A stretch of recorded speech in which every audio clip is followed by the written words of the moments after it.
Good evening, everybody. I'm Mark. And I'm Russ. And this is A Spirited Endeavor.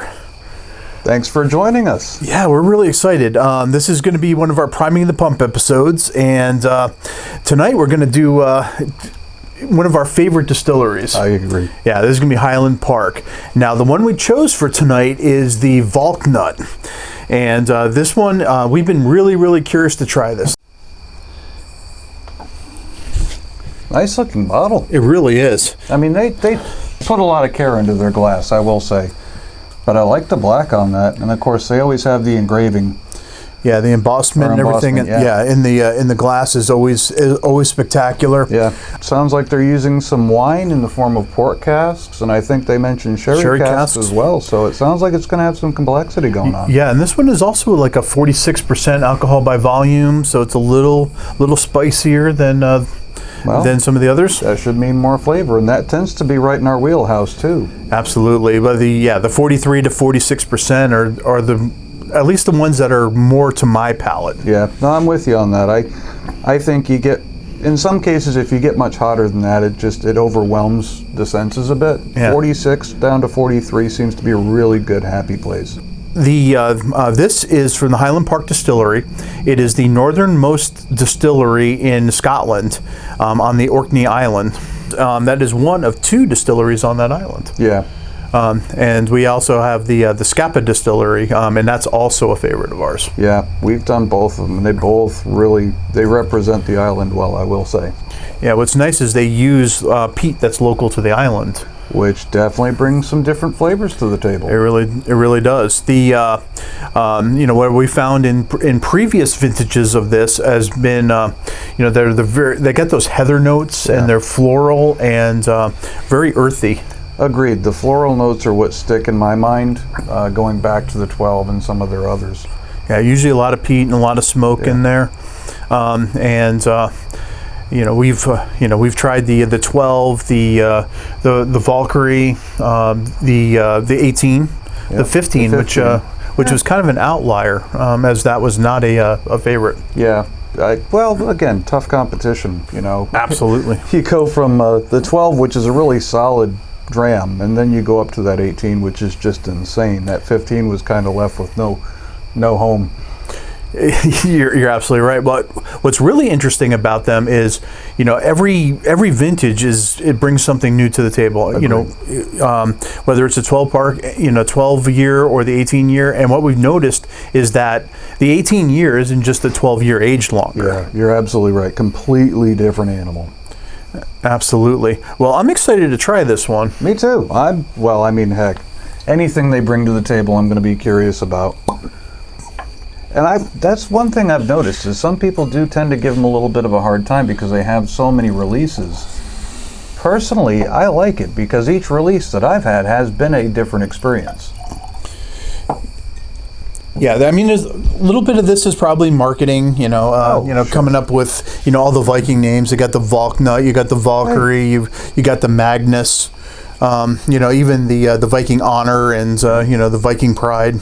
Oh, they've definitely got a thing. There's no doubt about that. Absolutely. But I happen to like what they're doing. Very, very true. All right, well, let's get into this one. All right. So nice color. Yeah, beautiful color. Bit towards amber. Not quite.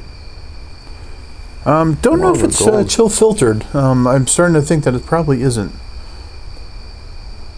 Yeah, that I don't know. Yeah. Some of their other products are, but I can't say if this one is or not. Yeah. The oils are present. They're not excessively thick, but they're definitely there. There's no doubt about that. Yeah. That's not color added, If it's too light to be color added, I would think. And with the port influence, I would think so, because it's sherry cask and port, so I wouldn't think they'd have to add anything. No. Normally you add color and they go a bit darker. This looks natural to me.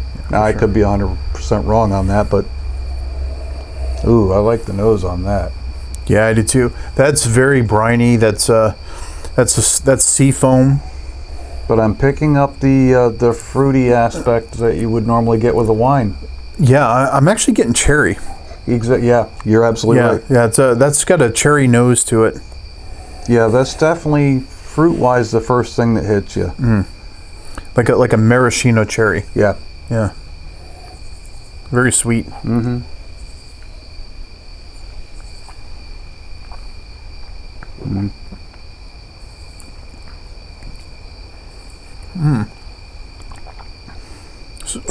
Wow, that's interesting. Yeah, alcohol vapors on that one. Yeah, that's got a bit of a burn to it, more than I would have expected. Yeah, that's wow. I'm trying to wrap my brain around this one a little bit. I really kind of get the wine aspect to that. The dark fruits. The way it feels on the tongue too is very reminiscent of oddly a white wine, but I mean port. Yeah, that's got a heavy port influence in it. Yeah, it really does. But yeah, it's a little spicy. A little spicy. I don't know if it's alcohol or if that's oak spice or what. I don't know. That's yeah, we're gonna have to figure that one out. What I'm not getting on it is I'm not getting a lot of peat. I'm not getting a lot of smoke in there.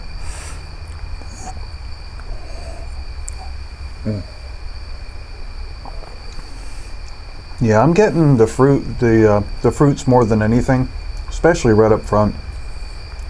It is hotter than I expected. You know, most of theirs is pretty smooth for the most part. You might get some barrel spice, but generally pretty smooth. This isn't a killer by any stretch of the imagination, but it's just hotter than I would have expected at 46% ABV. I have to agree too that on the nose I happen to pick up some of that peat. Not really getting much on the taste. Yeah, that's kind of where I'm at with that. I mean, it does have an earthiness to it, which could be peat influenced, but it's not prevalent. It's there and it's gone. It's like a flash of it, and that's about it. Yeah, it's definitely taking second stage or second position to the fruit note. Yeah, that doesn't have a long lingering aftertaste either. It really it's gone, which also leads me to believe that it's probably chill filtered. Yeah, I would say you're right. Yeah, and it's not real viscous. It tends to be a little on the thinner side, which goes with what you're saying. I would bet money that it's chill filtered. Yeah, it's tasty though. Oh yeah, definitely for sure. Different from anything else I've had from them. Yeah, I agree with that. Yeah, this is definitely its own. If it's its own vintage, its own animal, it's its own. This is unapologetic. Absolutely. Yeah, they went a very different direction with this. Yeah, they're like, okay, well here I'm gonna just punch you in the uvula with with port spice, and there's a lot. I think it's an oak spice that I'm tasting. I think so too. Now that I get further into this, I would agree that seems to be oak. Yeah, that's quite nice. It is. It's not what I expected, but I do enjoy it. I don't know if it's something I'd go to all the time, but it does offer some flavors that you don't generally find. That port is definitely unique. I know others have done port finishes, and it's one of those things that can be done really well or really badly. I think they've done a pretty good job in this case. Yeah, not bad. And about $70 a bottle for this, or at least I found. Okay. Your mileage may vary on that. Yeah, especially now. Yeah, for sure. The scotches are still kind of hard to come by. Yeah. So hopefully that doesn't last much longer.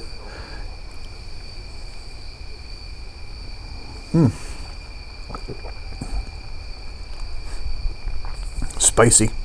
It is. I guess if I was to change anything, I would probably get rid of the chill filtration. I'd like something that was a little bit more viscous and cling to the tongue a bit more. Wine has that tendency of being a little thin, a little drying sometimes, and I seem to get a little bit of that with this. But I like the flavors. I like the flavor profile. I wonder what a drop of water does to this. That's a good point. All right, let's do a little pour here. Let's see here. There we go. Yeah, let's do the 5 drops. Yeah. Yeah. There you go.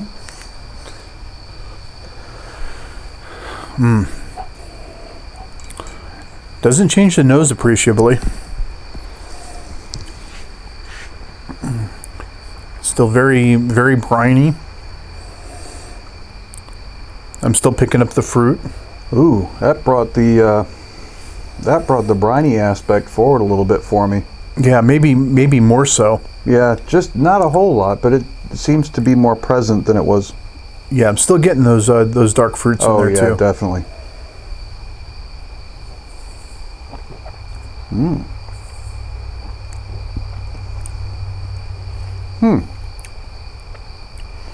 I don't know if it changed it that much. I'm getting more fruit on the back end. Yeah. A little less spice, a little more fruit.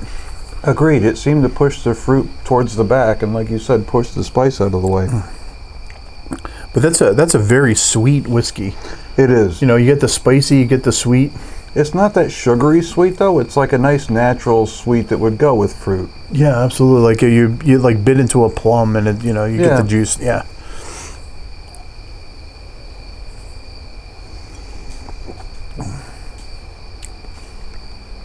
That's a keeper. That is a keeper. That's definitely a nice change of pace from them. It really does offer something completely different than the rest of their line that we've experienced anyhow. So, based on our scale, what are your thoughts? I'm going to give it a 3.5. Exactly where I was going. All right. So I think it's a keeper. I think it's absolutely one I would love to share with friends. Absolutely. And I think it's a great addition to the Highland Park line. Yes. It's so different from the others that it's bringing something new to the table, and I like that about it. I agree with that. You know, with a distillery that has so many offerings, it's nice that each one has its own unique attributes. This one really brings something to the table that you don't otherwise find. Is it something I would necessarily grab on a regular basis? Probably not. I guess it depends on my mood. But this definitely has something to it that I'm intrigued by, that I happen to enjoy, and it's something I would be very pleased to sip on a regular basis. I would like it to be a little less spicy. Agree. I like the fruity aspect of it. I think that's amazing. I'm not getting the vanilla notes. I'm not getting the butterscotch. I'm not getting any of that. This is a very fruity. But the spiciness, I would love to see it tamped down just a little bit. Well, this is a non-age statement, isn't it? It is a non-age statement. Ah, that explains a lot. So 46% of a fairly young whiskey, I imagine. Plus, then you get the barrel spice. That would explain a heck of a lot.